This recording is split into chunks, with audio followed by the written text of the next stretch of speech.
This is the Iowa weather report for Saturday, November the 3rd, 2012. And now our first look at the 0Z GFS Model Run. At 1 p.m. this afternoon, we have almost a zonal flow across the country from west to east with a few disturbances, one over New England and one over the upper Midwest.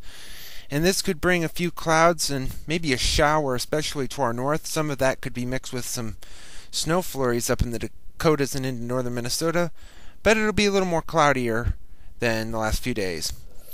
Sunday looks to be dry now. We thought we'd see some rain here on Sunday, but it looks like most of the day Sunday will be dry. There could be a late day shower, especially in the northwestern counties, with highs in the 40s and 50s. And Monday, this is when that disturbance moves in. The rain chances look about 20 to 30% with highs in the 40s to lower to mid 50s. Then we head off into Tuesday on election day. The system finally begins to move off to the south and east. We'll have some precipitation to our north, but it looks like it's going to be fair weather with highs in the lower to middle 50s. Wednesday, maybe a degree or two warmer, 50s, maybe approaching 60 in our western counties as the winds begin to switch around to the south and southwest ahead of the storm system in the Pacific Northwest.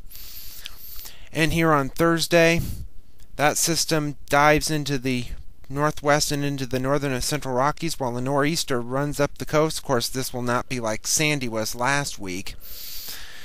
And here into Friday, the winds still from the south and southeast at this point, with highs maybe getting up toward near or into the low 60s if this is right.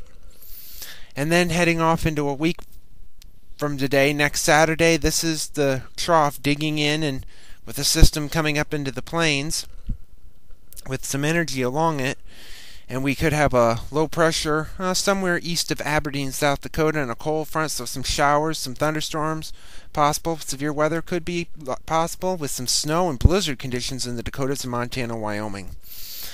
A couple days later, on November the 14th, another trough digging in across the west with some energy near San Diego and over in toward Phoenix. Bit of a ridge over the south and east, and that could bring some southerly winds up our way, so temperatures possibly could be back near 50 degrees.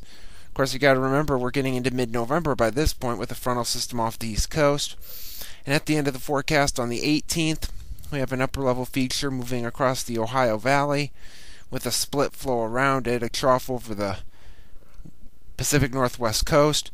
And with this system, there could be some rain skirting our southeastern counties, but it looks like it'll be rain as the cold air will be back up in Canada, so no real threat of any snow at this time.